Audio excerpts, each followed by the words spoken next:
there's something special about sunshine that makes us live longer, even after accounting for skin cancer. Sunshine reduces the rate of death from a number of conditions. Let's take a look at a Swedish study, and it compared those with a history of sunbathing vacations compared with those who had never been on a sunbathing vacation.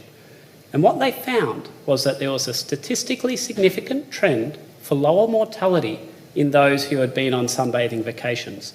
This was also a Swedish study, and it looked at almost 30,000 females over 20 years, and it compared sun exposure behaviours to mortality. And the different shades of grey you can see here in the graph represent different causes of mortality. And this first graph shows the mortality over a 20-year period in those with the most active avoidance of the sun. This is the group with the most active sun exposure. And you can see even further a larger reduction in mortality. The more sun exposure we have, the more likely we are to have skin cancer.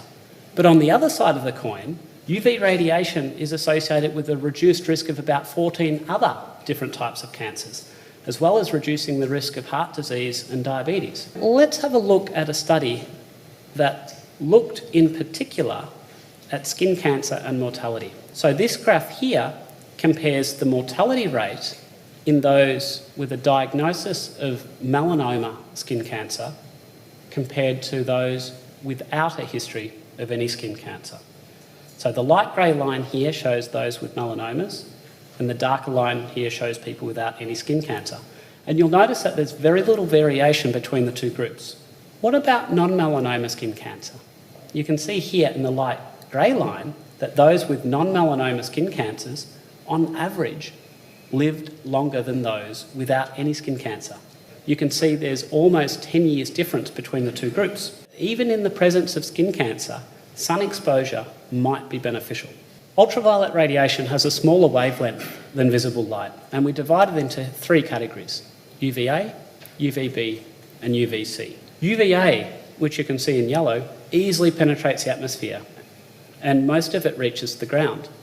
In contrast, a lot of the ultraviolet B radiation is attenuated by the ozone layer before it reaches the ground. The thicker the layer of atmosphere that it passes through, the less of it that will end up striking the ground. So when the sun's directly overhead, it's passing through the shortest amount of atmosphere before it reaches us. So we're getting relatively proportional amounts of UVA and UVB exposure. But when the sun is lower in the sky, as in earlier in the day and later in the day, the UV radiation passes through a much greater mass of atmosphere, and especially the ozone layer.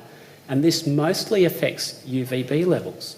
So you can see here in this graphic that when the sun's coming up in the morning, the amount of ultraviolet B radiation is actually far less. This is the main cause of sunburn, and it's the principal cause of skin cancer. Both accumulated UVB exposure and intermittent intense exposure have been shown to contribute to different types of skin cancer. On the other side of the coin though, UVB is what leads to the production of vitamin D in our skin from cholesterol. And it's this vitamin D that many people attribute the health effects of the sun to. But as we're about to learn, while vitamin D is really important for our bone health, it doesn't significantly impact our lifespan. UVA, in contrast, is far less implicated in skin cancer. To a degree, it can cause a slight increase in risk, but much less than with UVB. It does play a role in skin ageing, and it might also contribute to wrinkles. UVA radiation releases a substance called nitric oxide in the skin.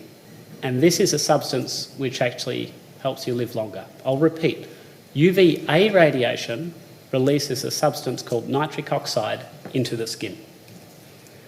And it's this nitric oxide which explains the link between reduced mortality and sun exposure. These pictures here show how nitric oxide is increased by increasing exposure to UVA radiation. The problem is vitamin D just doesn't explain the increase in lifespan. It is incredibly important for bone health, but it doesn't give us the huge mortality benefits that we saw from the other epidemiological studies. So where does vitamin D come from? Well, we can get about 5 to 10% of our daily requirements from food. Now, very few foods naturally contain vitamin D. Fatty fish, liver, and eggs, so another source is needed. That source is the sunshine. UVB rays strike the skin and convert cholesterol in the skin to vitamin D. And it's also, when the sun strikes the skin, we get a little bit of UVA exposure, and that produces nitric oxide. But as we said, vitamin D could be predicted to be associated with all-cause mortality because it's also associated with nitric oxide release. And this is indeed what we see. This graph here is from a meta-analysis, and what you can see is that in those with a low vitamin D, the risk of dying is almost double that of people with high levels of vitamin D. Well, let's see what happens when we give vitamin D as a supplement. This was a study of more than 2,600 subjects, and the two lines here measure the death rate. The higher the line, the higher the death rate. And you can see there's virtually no difference between the supplemented group, represented by the solid line, and the placebo group, represented by the dashed line. And this finding has been replicated many times. Vitamin D is probably not the answer. Let's take a closer look at nitric oxide, the substance that's released in the skin in response to UVA exposure. This is a study in which participants were exposed to either real or sham ultraviolet radiation of the UVA type, and the effect on blood pressure was monitored. And you can see here that the real UVA exposure in the lower line led to a much more significant drop in blood pressure, and this effect occurs because nitric oxide, which is released from UVA exposure to the skin, actually relaxes our blood vessels. Now, nitric oxide also benefits our blood glucose level by improving the sensitivity of insulin. And high blood sugar is known as a risk factor in many diseases, heart attacks, stroke, dementia. So then, we might predict that blood sugar control would be better in summer than winter, and that's exactly what we see. This is a measurement of average blood sugar using a test called HbA1c, and that measures how much glucose is in the circulation over a period of about 4 to 6 weeks. And this graph from a Northern Hemisphere studies shows that HbA1c is significantly lower in the summer. And understand that HbA1c is one of the most powerful markers of disease that we have. A reduction in HbA1c is very significant. If indeed nitric oxide lowers our blood pressure and improves our blood sugar control, the question is, how do we get more of it from sun exposure while minimising our risk of skin cancer? Now, remember, when the sun's lower in the sky, we're receiving proportionally more UVA than UVB, and it's that UVA that produces more nitric oxide. It then makes sense to expose ourselves to the sun more when the sun is lower in the sky. Now, what happens if you're outside and you don't know what the UV index is? Well, you can use the length of your shadow as a pretty good surrogate marker. Remember that when the sun's low in the sky, you're getting proportionally more UVA and less UVB. Generally speaking, if your shadow is as tall as you are, you should be able to spend at least half an hour in the sun without any protection. I want to now move on to one of my favourite topics, omega-3, found in fish oil. In this study, 15 volunteers took high doses of fish oil for up to 6 months, and the effect was significant. So effectively, that meant that you could spend twice as long in the sun without getting burnt. And there's another benefit of omega-3 fat supplementation which is very relevant to skin cancer, and that's got to do with the immune system. It can also play a role in identifying and neutralising abnormal cancer cells. So anything that leads to impairment of the immune system potentially increases the risk of cancer.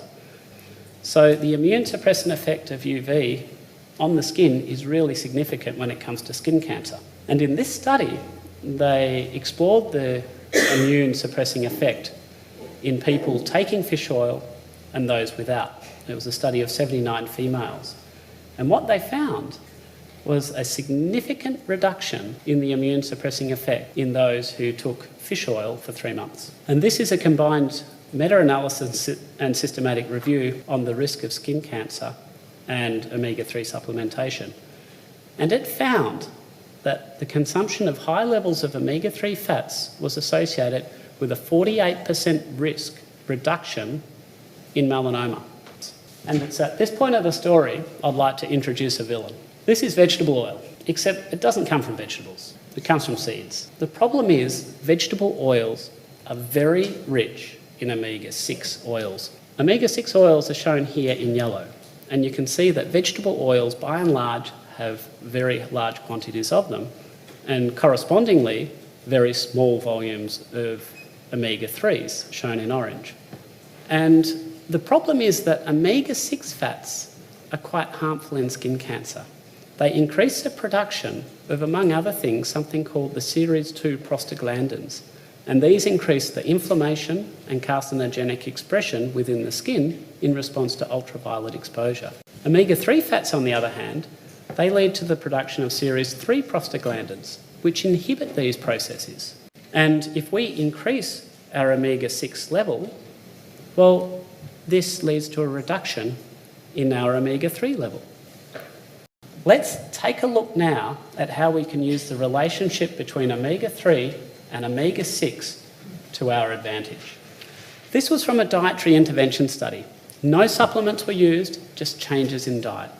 And in this part of the study, participants were placed on a low omega-6 diet, the kind without vegetable and seed oils, no margarine.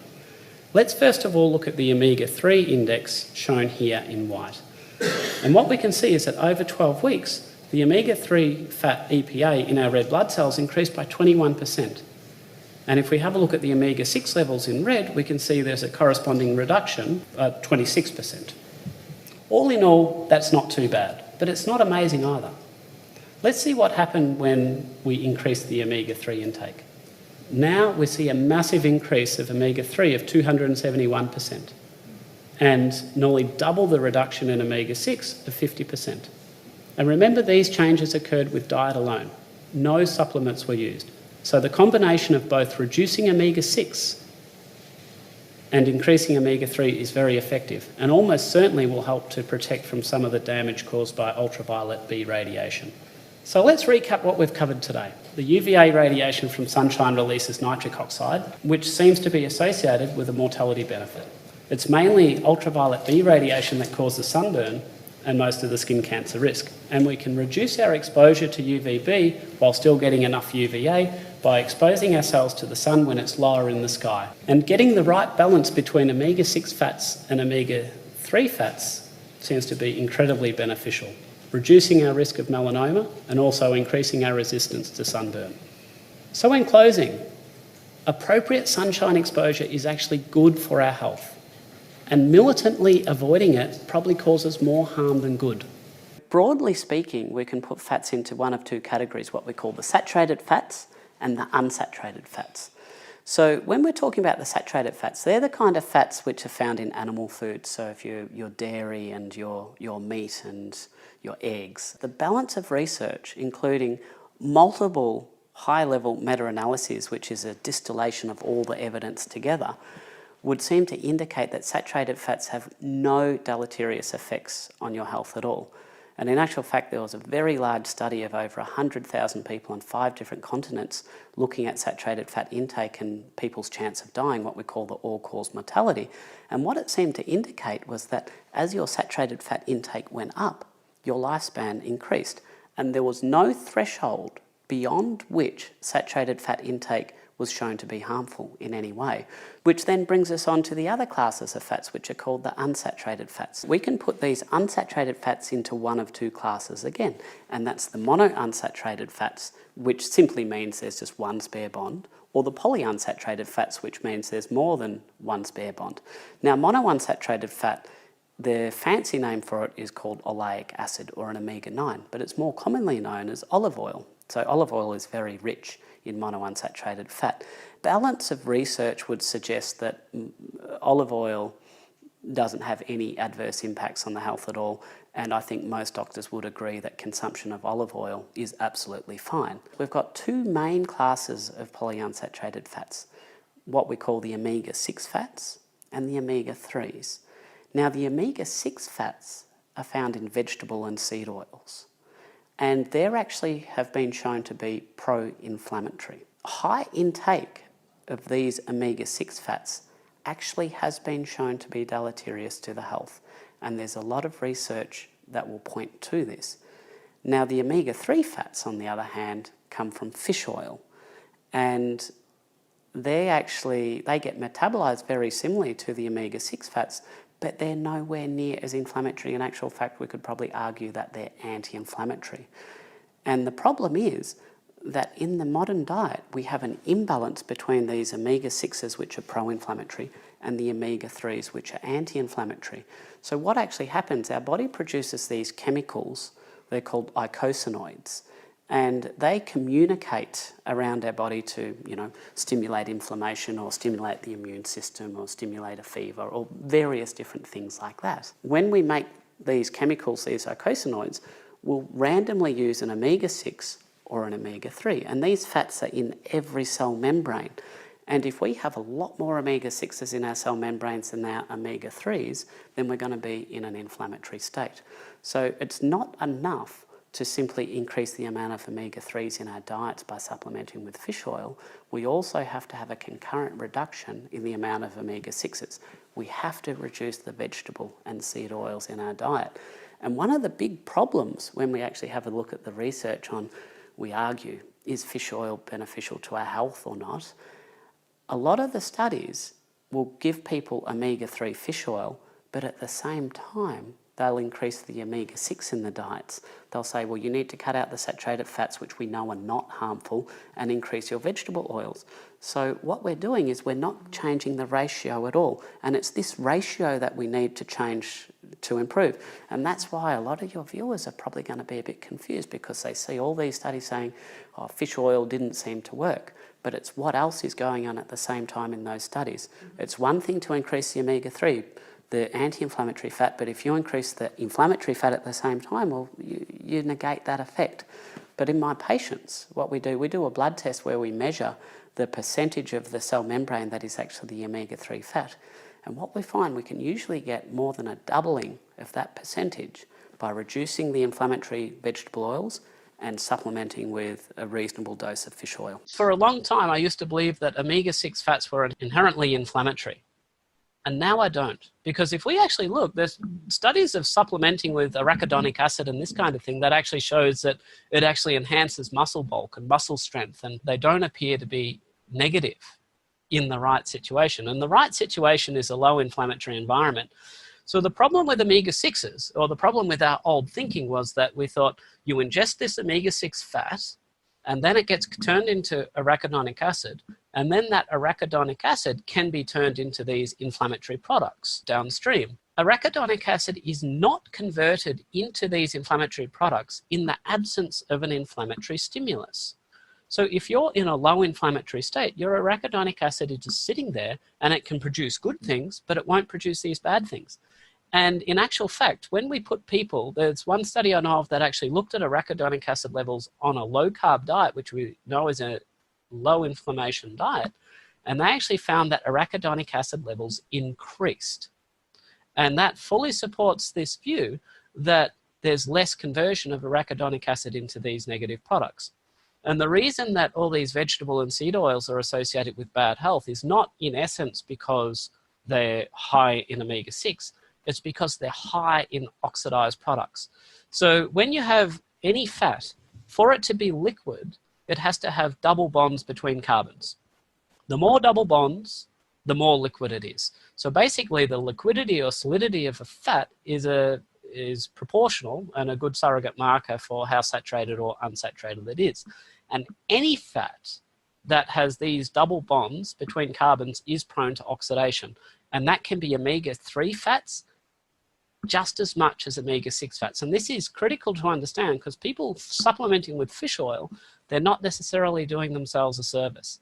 And they did a study a couple of years back in Australia, so went around to 2 different pharmacies in Sydney, local here, and bought all the available fish oil supplements that didn't have additives to them, and measured their oxidation state. And every single one of them had was oxidized. So fish oil is not safe. So the premise is that if you want to avoid oxidized fats, then you better get it from food, because the definition of oxidized fats in food is rancidity. If you are not going to eat something that's rancid, then you're probably not going to be ingesting high levels of oxidized fat. So if you want your omega-3s, have some salmon that's not rotten. Have some grass-fed beef that's fresh. So, and you'll also get your omega-6s this way as well. And the problem is that when we ingest, say, if we have a vegetable or seed oil, this just forms the largest part of oils in our diet, and that's why we get most of these oxidized products. They get absorbed through our chylomicrons. They attack the liver.